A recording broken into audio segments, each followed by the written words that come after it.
Hello everybody, Sheila, Kimberly, we are Forever Fangirls, and we are sitting in the parking lot of an AMC theater because we are seeing the double feature of Wicked and Wicked for Good. And the only questions I have, well, there's two. One, can I score a really awesome popcorn bucket? But two, will no good deed go unpunished and these possibly 5 hours end up being something for good? Will the movie be popular? Will our review be popular? Because I want it to defy gravity and be amazing. Before this intro becomes 5 hours itself, we have to go in and see the movie. Okay, fine. So we will see you when the sun is down.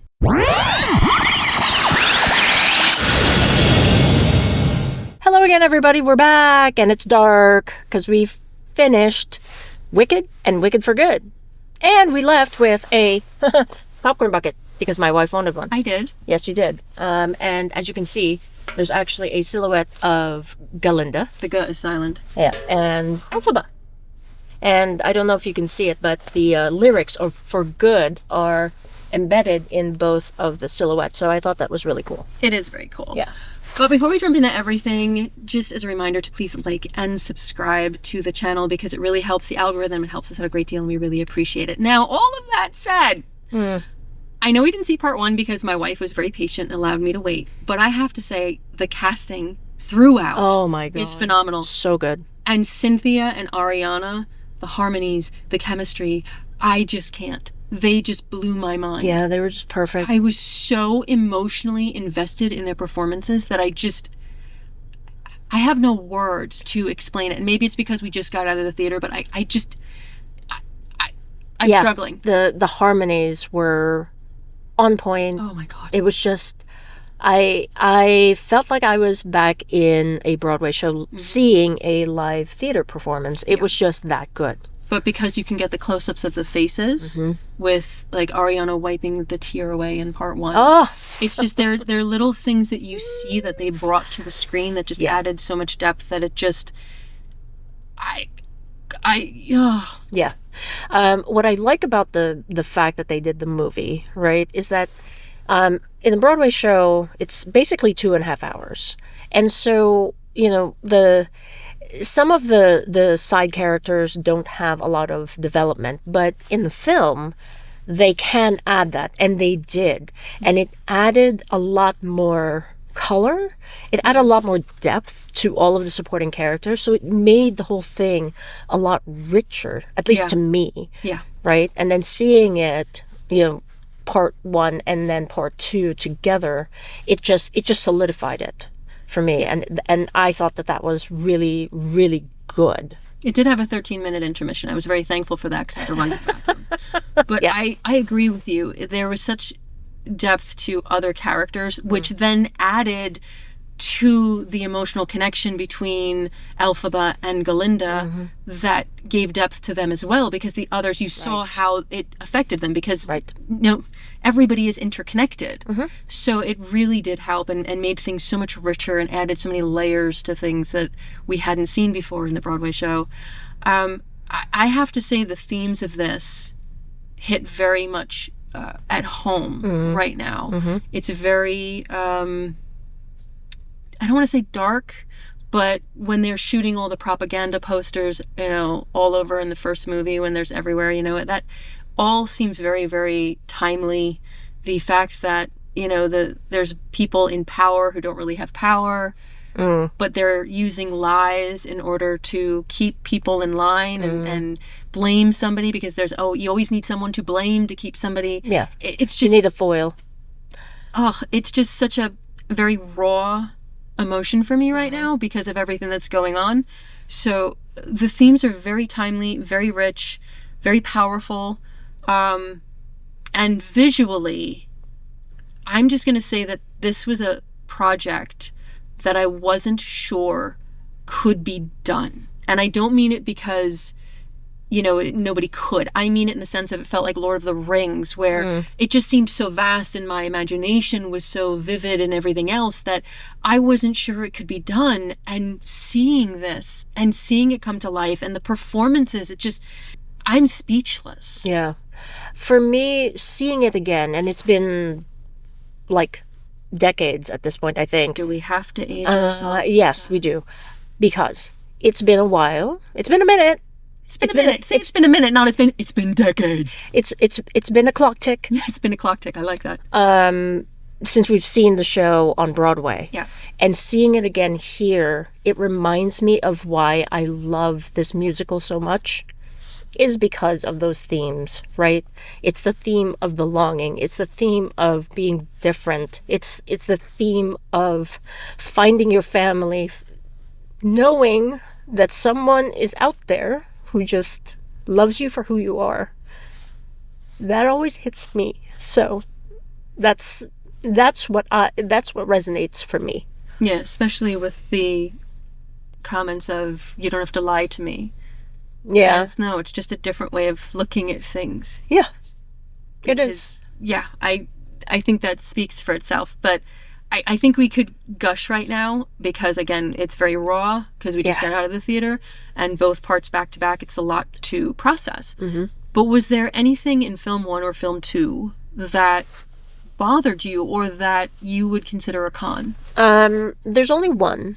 And really? Yes. I would say that we talked about all of the different sprinkling of richness, right, to the secondary characters. I think you could still have that, but still have a tighter film. So instead of having 2 different films, you can have one longer one, maybe even 3.5, right? We've had movies, summer blockbusters that were 3 hours or even a little bit longer than that. I think that instead of it being cut into 2 parts, it could have been one long one, and I think it would have been powerful. Not to say that it wasn't powerful this way. Yeah. Clearly it was. But I think it would have been even more so. I want to disagree with you. I want to. But I can't. I do feel... Are you saying I'm right? I'm saying you're right, yes. Yeah, you're never going to let me live that down, are you? It feels like part 1 has this power and the crescendo and the build-up and the build-up and the build-up, and then you end with Defying Gravity, which is just... Again, no words.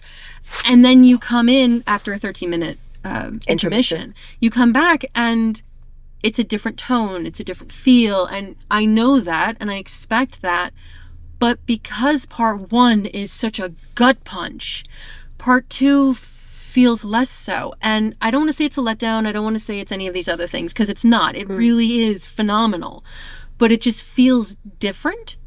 And I think had they trimmed part 1 a little, and maybe if they did a 3.5 hour to a 4 hour film, they could have even had a 13-minute intermission. I think it would have done so much better. Or conversely, do it like this where you have back to back with an intermission, or do a July and December. But I think the year was too long, especially because in part 2 you really just jump right in. There is no preamble, anything on the screen. You literally are, boom, you're in it. Yeah. I think that especially for part 2, there were certain points, I don't know if you felt it, where it dragged a little bit, like they were trying to fill the space or the time.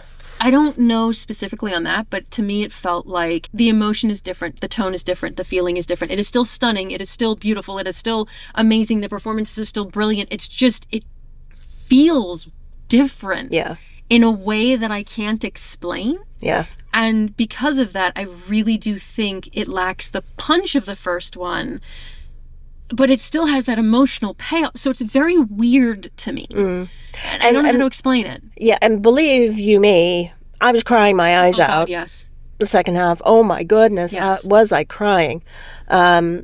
Bring tissues, we forgot ours. Yes. And I have to do a shout out to the lovely woman sitting next to us, Lee. She gave me a tissue because I would not have made it through without it. Yeah, and I stole a lot of napkins from the concession stand, so... So it's just, there's so much going on in my head with this these films, that I really, it's very raw and there's a lot to process, especially because it really feels like it hits home. So, it's very hard. It's very hard because the second part, there's a song and it's called There's No Place Like Home. And it hits home for me Because as a woman who is bisexual, who is married to another woman, who is an immigrant and a person of color, and knowing everything that is going on in the States right now, the song is very powerful. And I was going to read lyrics, but I mean, I'm crying now. Please. I couldn't read lyrics if I wanted to. But it's about standing up and fighting and not giving up and not giving them what they want by leaving. And so I will simply say, as my sign-off, don't go dancing through life. It's too late to go back to sleep. It's time to close our eyes. It's time to trust our instincts.